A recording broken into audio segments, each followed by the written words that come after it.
it's come out in Congress that the Bureau is using this Foreign Intelligence Act to actually get data for hundreds of thousands of people.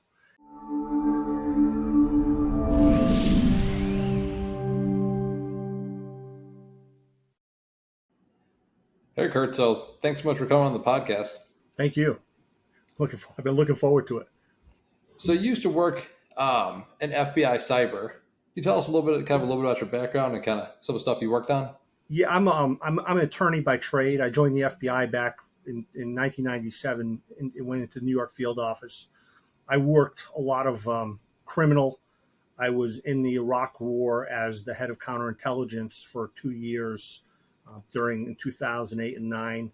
I joined the cyber division within the FBI. I've worked covert. I ran a covert technical operations unit. I ran a computer forensics unit, and I ran an internet exploitation of children task force in Connecticut during my last part of my career. Can you tell us a little bit about some of the interesting cases you worked on? It sounds like you hacked a Ring doorbell at one point. The bureau is.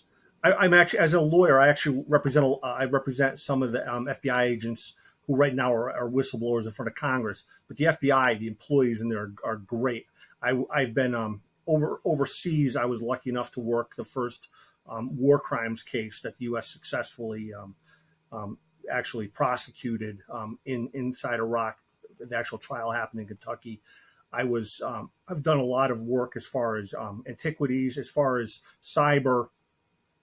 The covert technical operations is basically if you need to have electronics placed, all of that work in the FBI is phenomenal, and it's all black and secret and issues you can't talk about. That being said, we have some of the best people that actually work on that. My unit assisted actually helping to locate and capture Giselle Maxwell, who was up the bottom for a guy named Epstein, who was a human trafficker out of New York.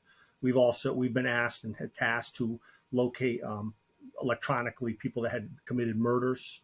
My unit used to travel all over the country to assist different field offices and different departments in that type of basically high-speed electronics work. Okay. Yeah, but I think we see a lot of that in movies, which is usually kind of dramatized and probably glorified. What does that look like in real life?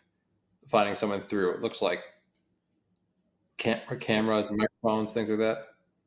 It's for a supervisor, it's a matter of sitting at the desk and hoping nothing goes wrong because you're responsible for everything that is that either happens or fails to happen. But my agent, now I had agents working on the covert end and on the cyber crimes. They have a great time, especially if you're working, if you want to join the bureau and do some type of the covert in the computer operations.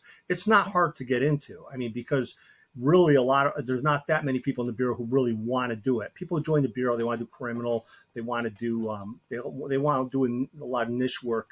But if someone joined the bureau and said, I want to be in the technical operations and do covert operations, that's not a problem at all.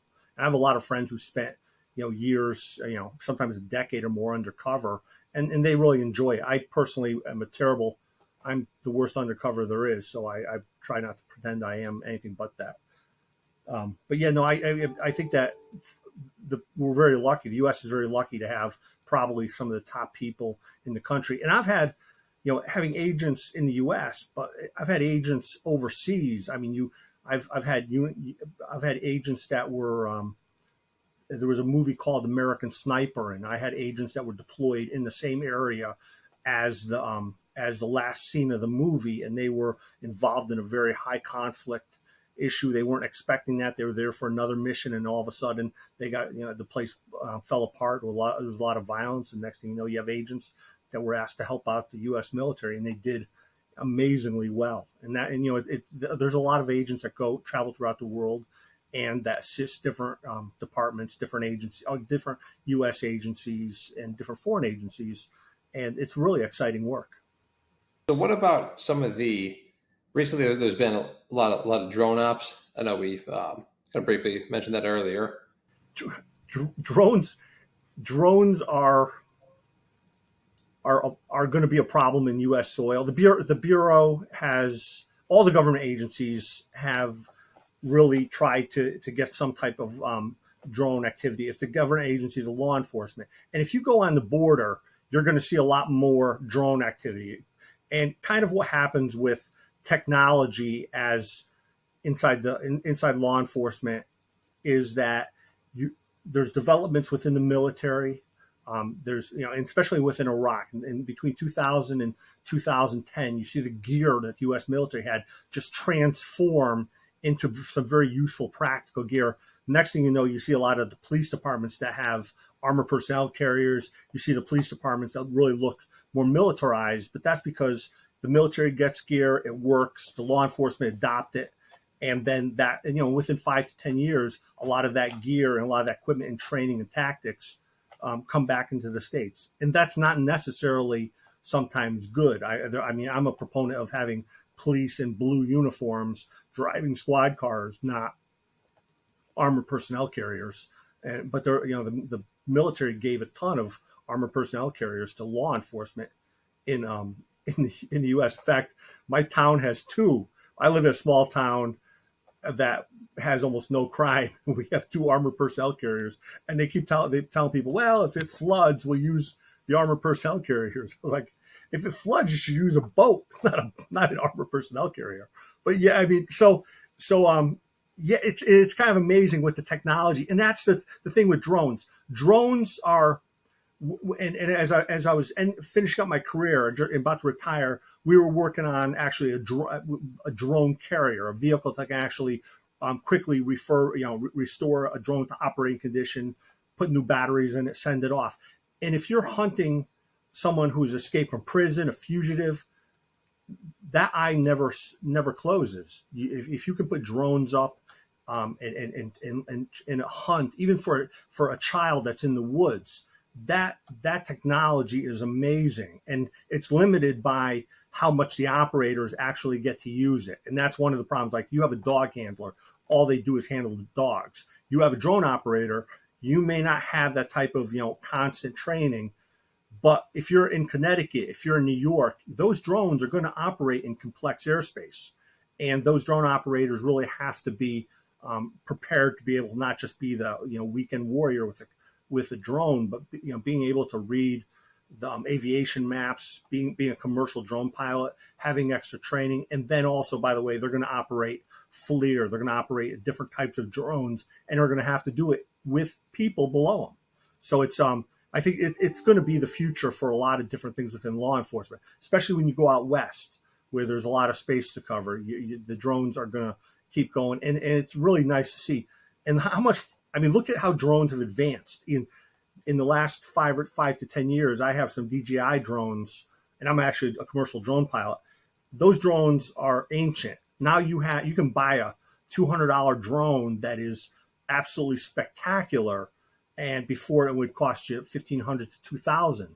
The reliability on this equipment has gotten amazing. And which I'm always amazed at is, if you bring a drone down to Washington D.C., a lot of them, and you try to take it off, it's not going to take off, because the mapping within the drone is set up so it won't take off in airspace that may be blocked by the president, by areas, by military areas. So I mean, the drones are sophisticated, and the bureau has to work around it. We have aviation asset. We have aviation assets, and I still think the bureau leans much more towards having a living person inside the vehicle, because but again, you're not going to get around the drones. Yeah, it seems like with the drones, there's a lot of useful applications, but there's also a lot of potential problems. So I think one around privacy.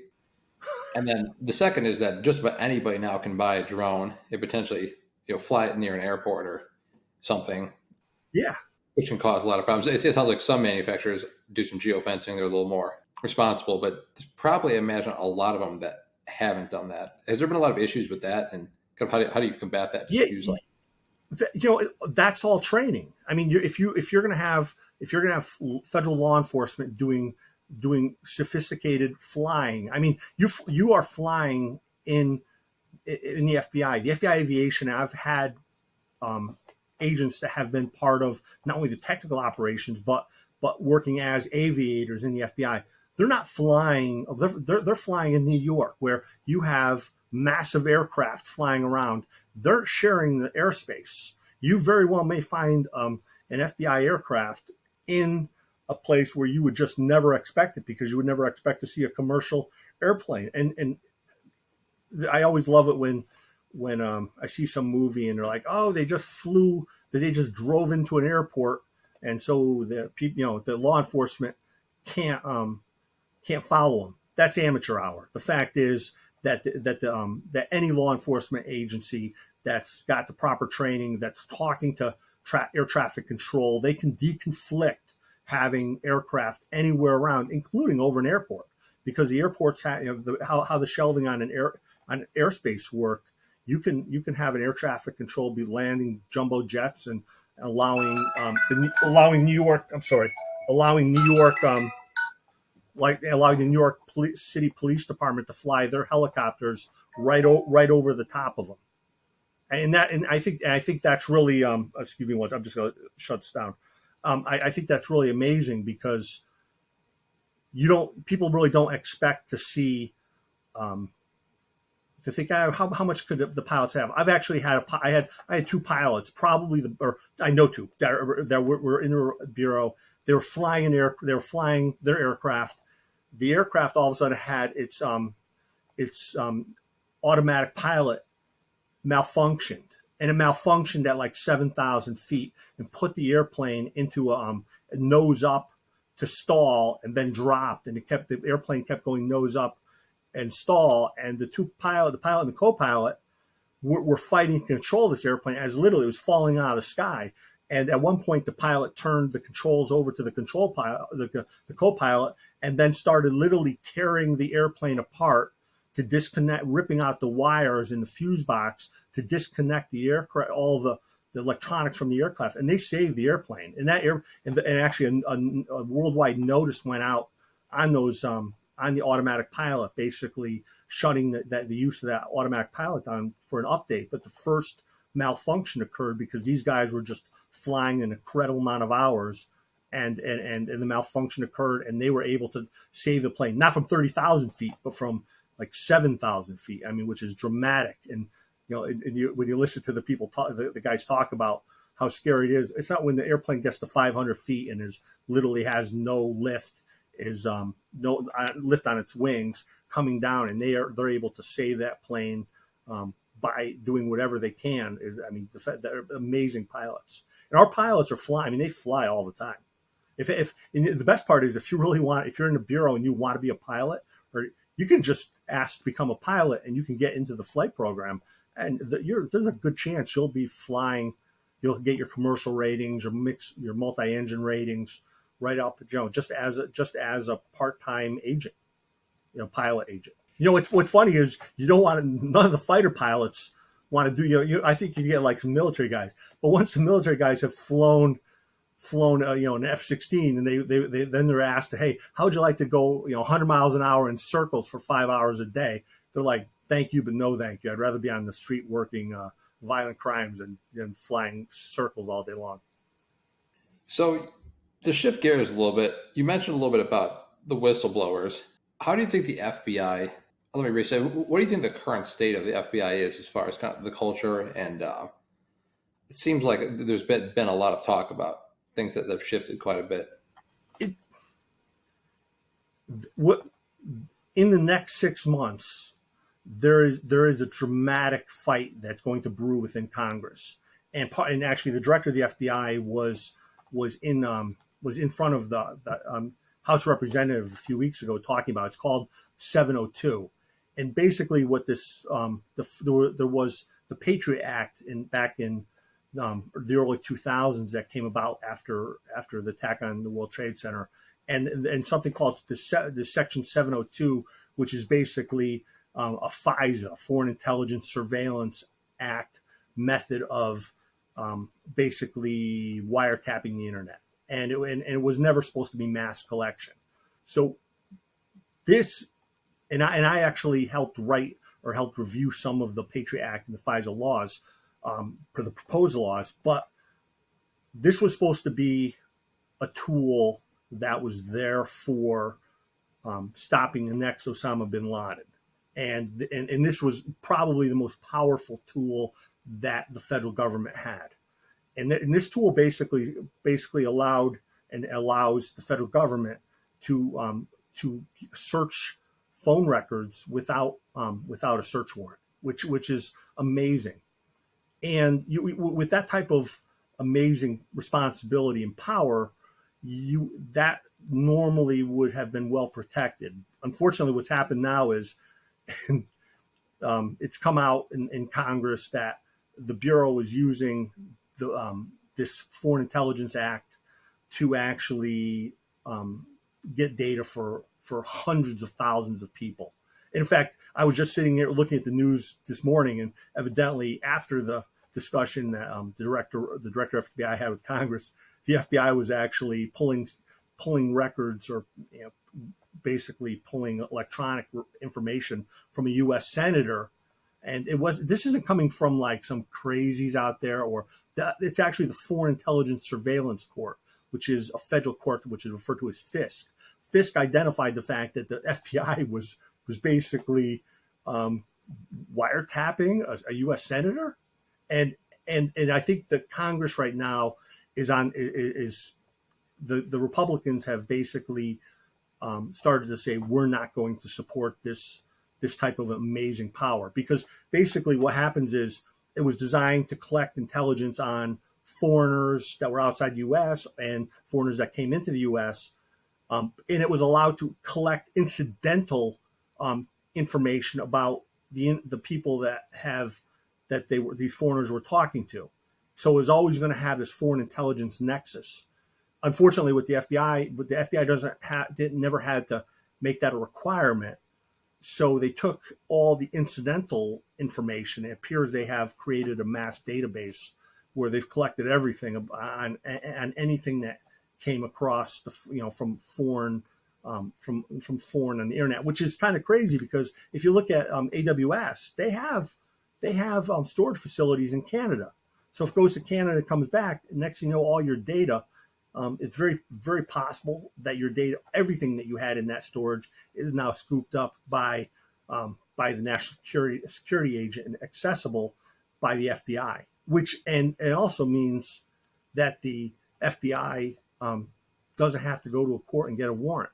And it, specifically with 702, if it's a serious crime, they can use that data without ever going to a court and getting a search warrant, which I think is crazy right now, considering the fact that they've actually, the Bureau got caught using FISA against former President Trump when he was running for office. Whether you like him or not, I don't think anybody wants to have any law enforcement agency, any intelligence agency actually doing intelligence collection against somebody running for office. That just goes against what we believe in.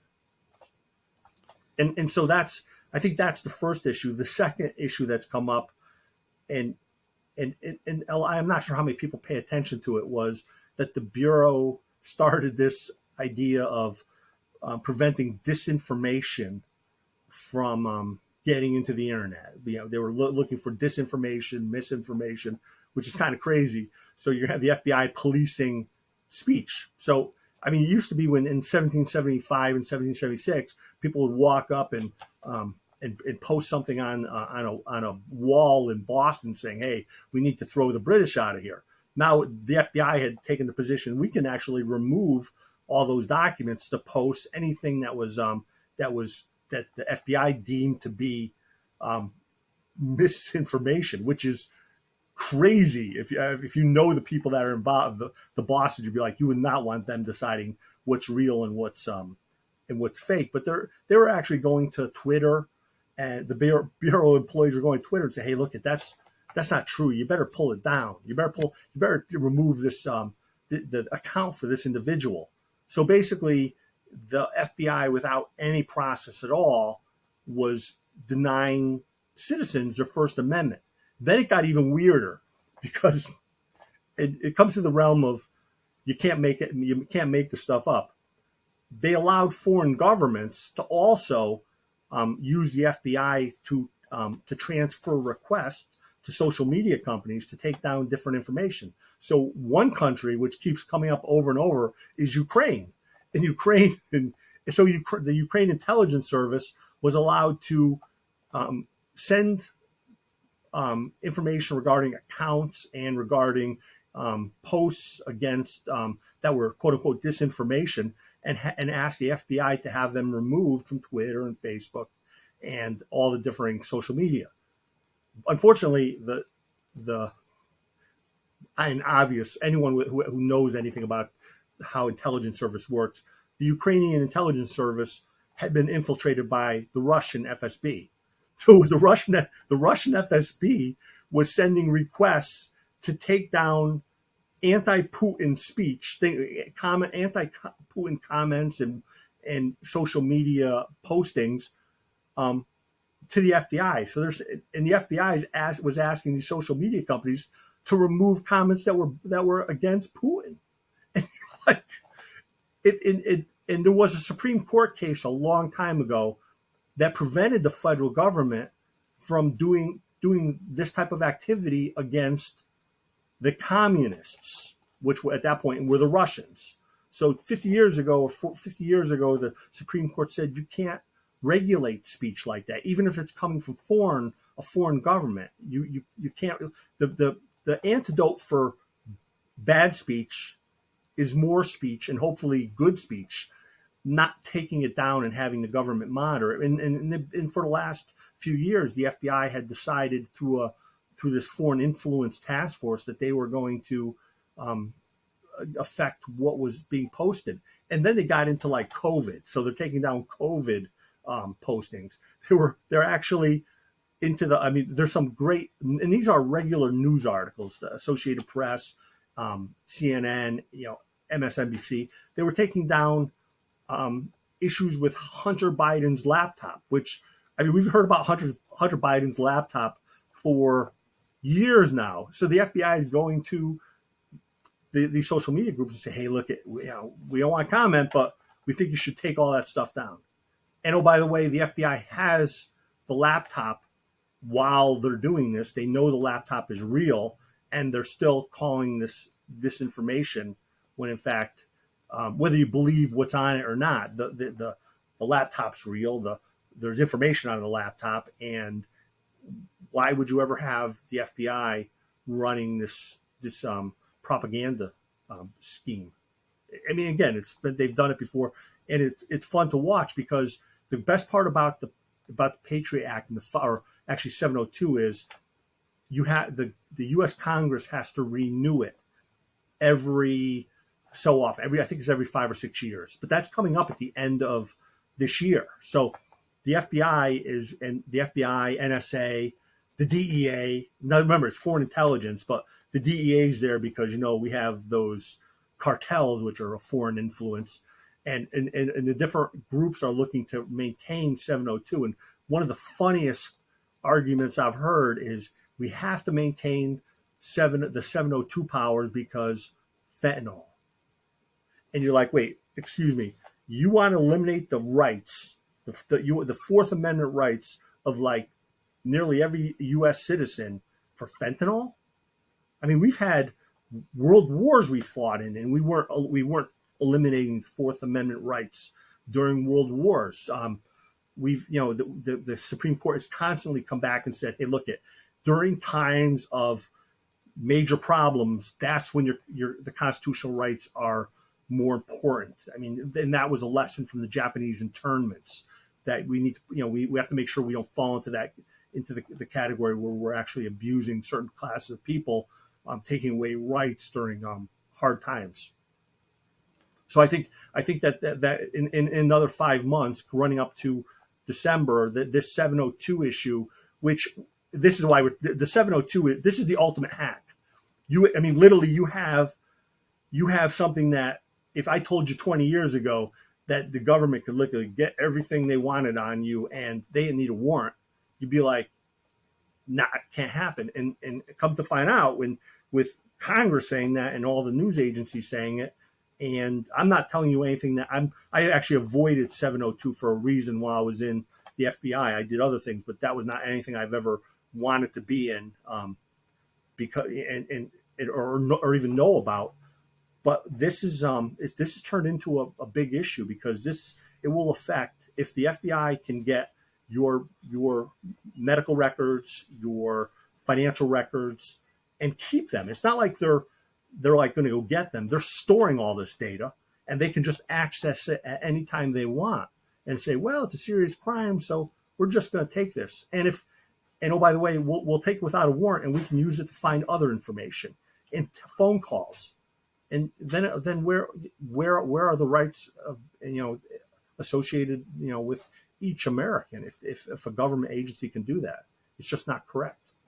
It seems like I remember when I first heard about the FISA thing, which I get it has some use, especially if you're going to conduct an investigation, you don't want to tip off the people you're investigating, especially with something serious like terrorism. Yeah, but who are we talking? Are we talking about? Yeah, but who are we talking about? We talk about Osama bin Laden Jr. Are we talk? I mean, if I was at the World Trade Center when it collapsed, I had an engine for an airplane. I ricochet right near me. I had bodies falling down. I had a friend, one of the agents, pulling a fireman out of one of the buildings, and the fireman was cut in half while that was happening. I couldn't see. I'm literally, if you go to one of those movies, the 9/11 movies, I'm in like nearly every one of them.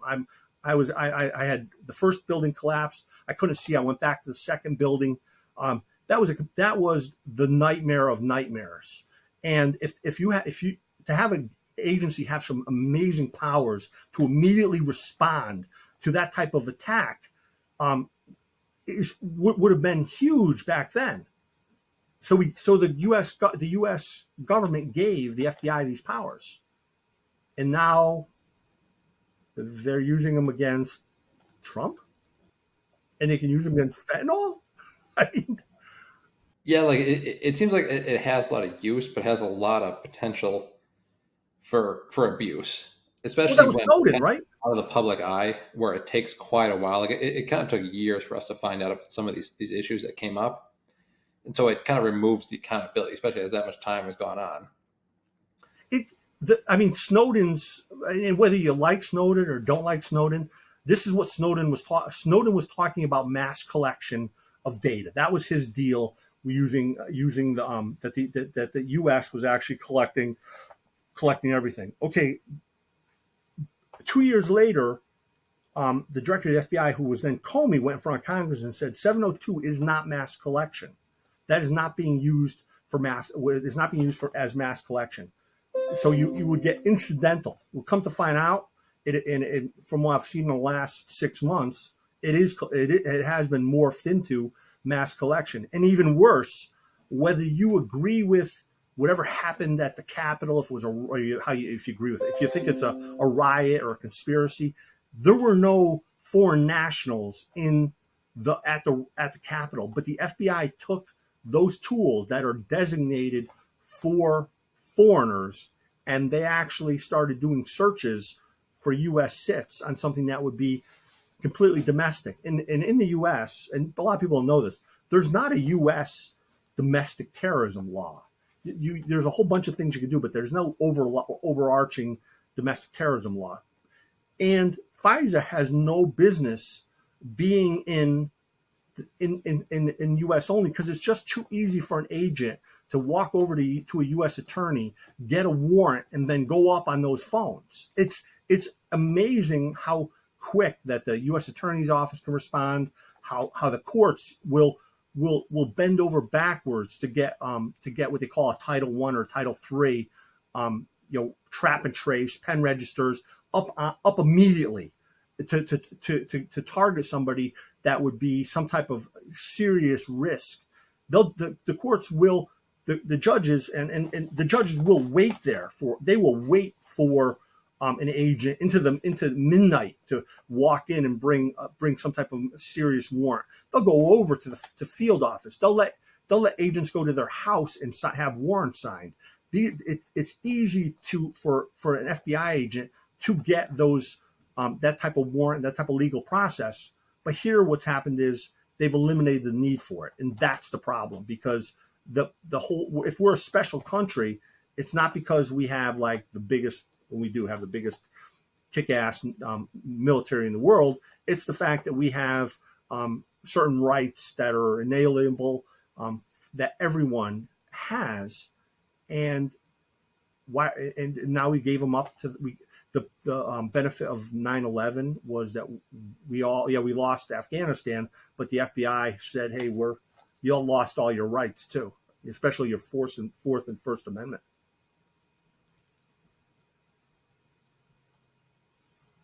You there? Well, I think we've lost our host. So we had the call drop off for a second. Maybe the FBI doesn't like the conversation. Oh, how do you know? Every agent that I deal with that has been talking to Congress or that helping Congress with this has been the assumption that the FBI is actually monitoring them, and they're probably right. Back in 2016, and there are news articles written about this.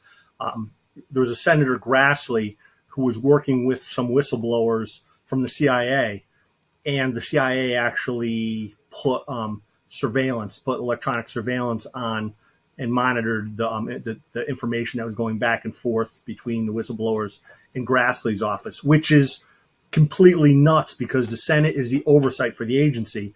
And then during one of their oversight actions that the Senate was doing, they got records from the agency, and the Senate staff members were going through the records. And this is 2012, I think 12 and 13.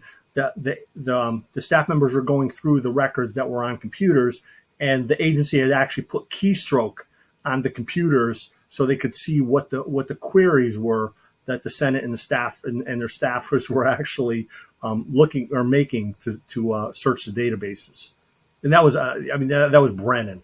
But that's, again, you're dealing with intelligence agencies, and that's really one of the problems. Is the FBI is unique because it has law enforcement and intelligence agency powers, and that's a tremendous amount of power to have. Yeah, it seems like, especially with that FISA stuff, kind of before we dropped off, that it just has a lot of potential for abuse. I think a lot of that comes from the fact that it's just not really in the public spotlight, which for some cases, like hunting like an Osama bin Laden, I get that. But it seems like the controls that are in place have just eroded over time.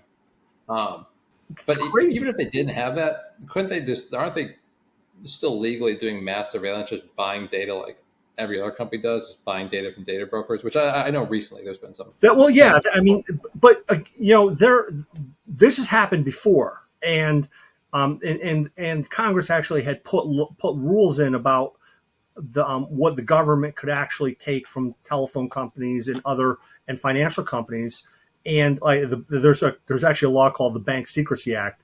The Bank Secrecy Act basically gives the federal government a whole bunch of rights to invade the secrecy and privacy of citizens. But what happens is the Bureau. It's not just that they have the potential for abusing it. It's that in 3 weeks ago, the director of the FBI got up, and a few weeks before that, the deputy director of the FBI, and the deputy director said, well, we had like 286,000 compliance issues. And those compliance issues were actually individual violations of civil rights. Because if you violated the rules, then you actually did an unauthorized search in violation of the Fourth Amendment. So that's really one of the problems was to imagine there's only like 16,000 agents in the FBI, and in 1 year there's 260,000 Fourth Amendment violations, literally like what 15 Fourth Amendment violations for every agent in the FBI. That's insane. And they and the Bureau, I think now the Bureau is cracking down on this. The year prior, they did millions of the Bureau was doing millions of these FISA searches, and all of a sudden now that they've put controls in, the amount of cases the FBI had has dropped 95%.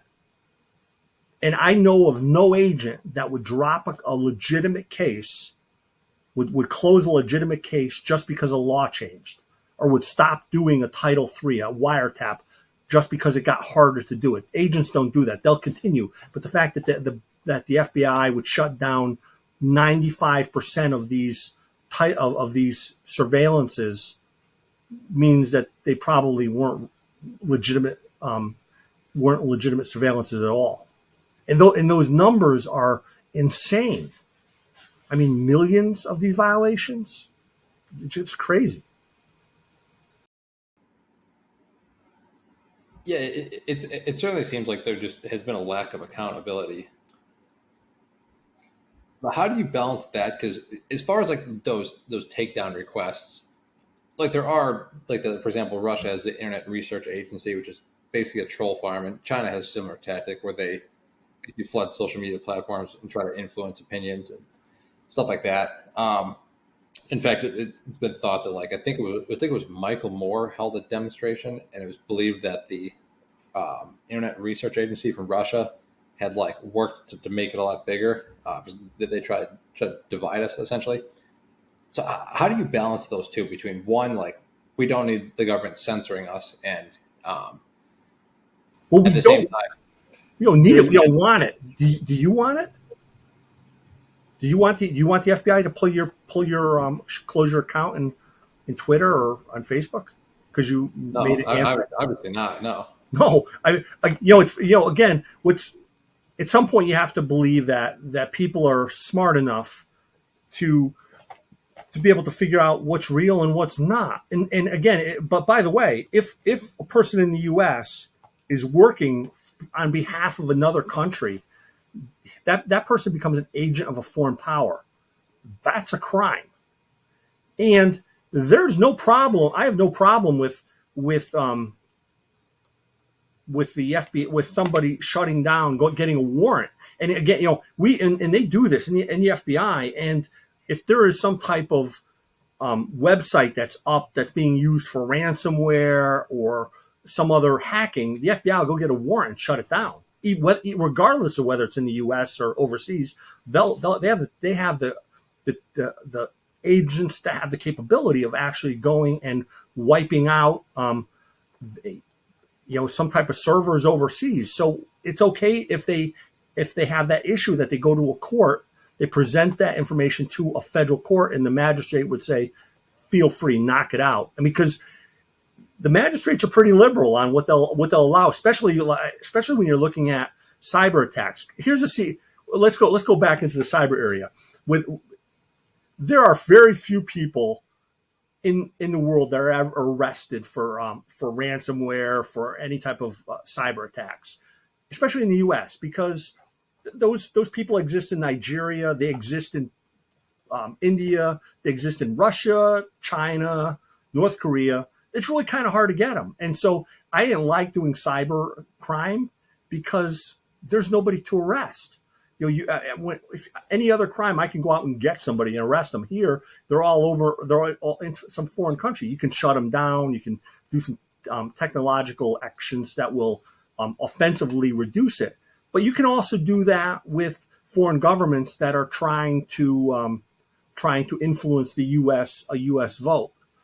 And I have a lot of faith in the U.S. and I'll tell you, I would never be in the Navy. And the reason the U.S. is phenomenal is because aircraft carriers work in the U.S. because the U.S. people in the U.S. instinctively know how to handle chaos.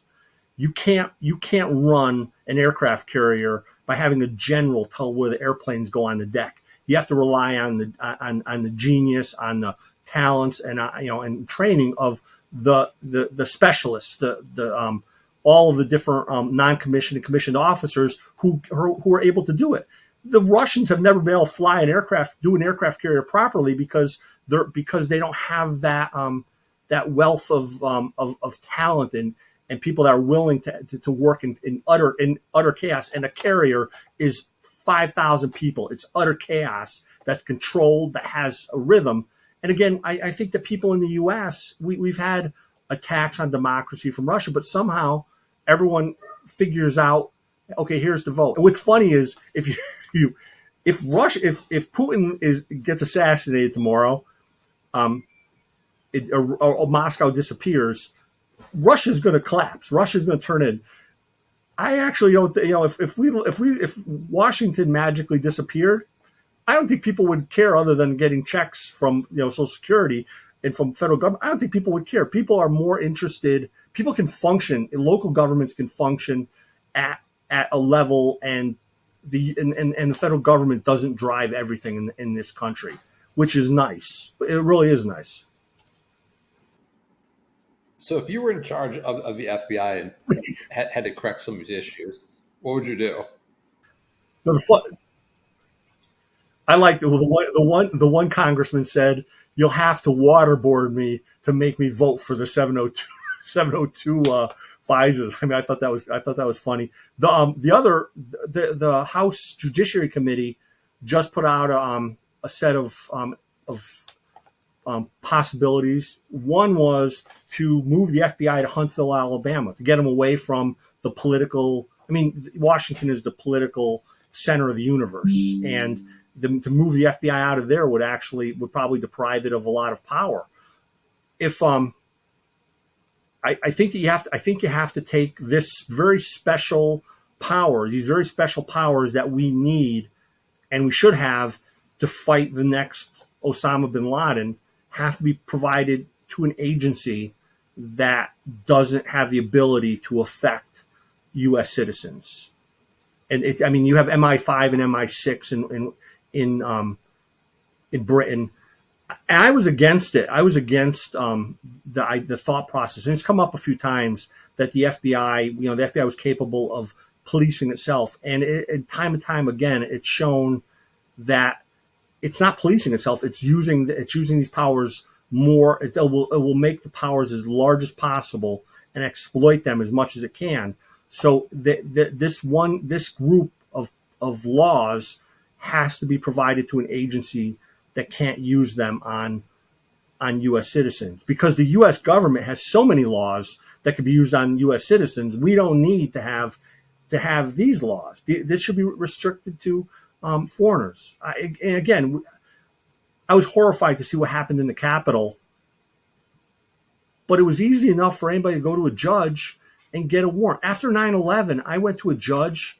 I went to a judge on a guy who was actually a terrorist financer, and he was involved with a guy named the Blind Sheikh, who was involved in the first World Trade Center attack. He was involved in the one. He was involved in. We believed he was involved in the actual attack on the Trade Center again. If it was just about moving money, and the judge did everything she could to make it as easy for me to move process through there. If it was a matter of I think there was an issue with it, and they literally allowed us to use the equipment within the judge's office to change something, so we had the actual signature blocks and everything correct, because nobody the U.S. will work together and to fight a foreign adversary, but we don't fight foreign adversaries, in the same manner we criminally investigate U.S. citizens. Yeah, I mean, it seems like obviously there's a lot more constitutional rights that come with once you're inside the U.S.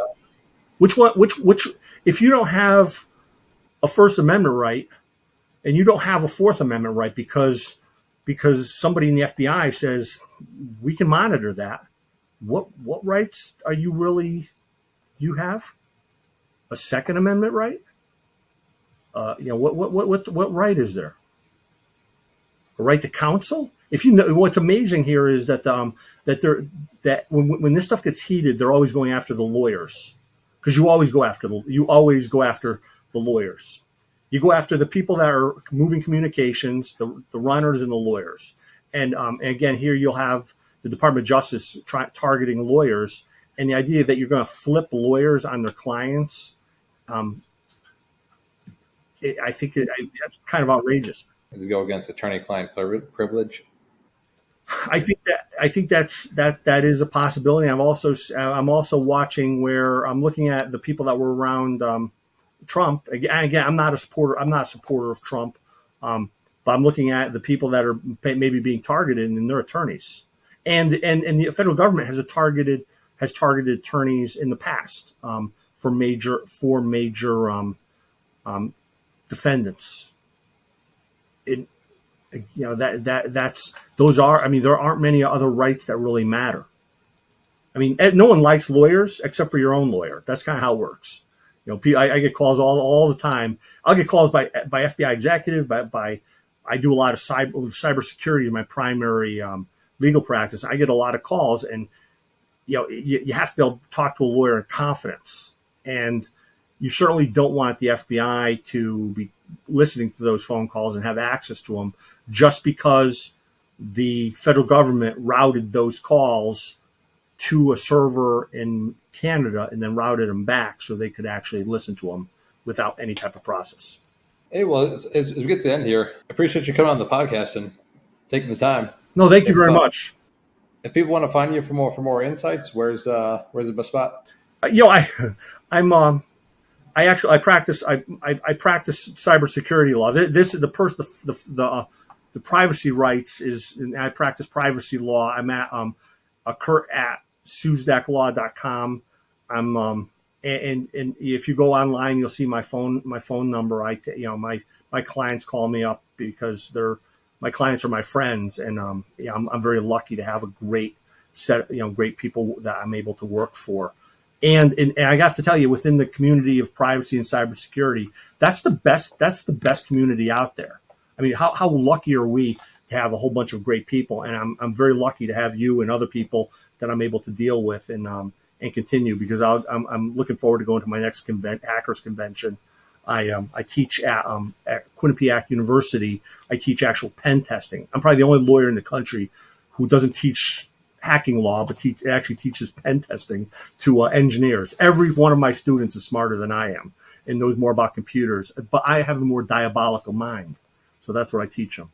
So I'm around. I'm on, again, my last name is Siuzdak, and you can find me. And I really enjoy the talking cybersecurity. I appreciate you letting me come on here and talk, but actually talk you to death.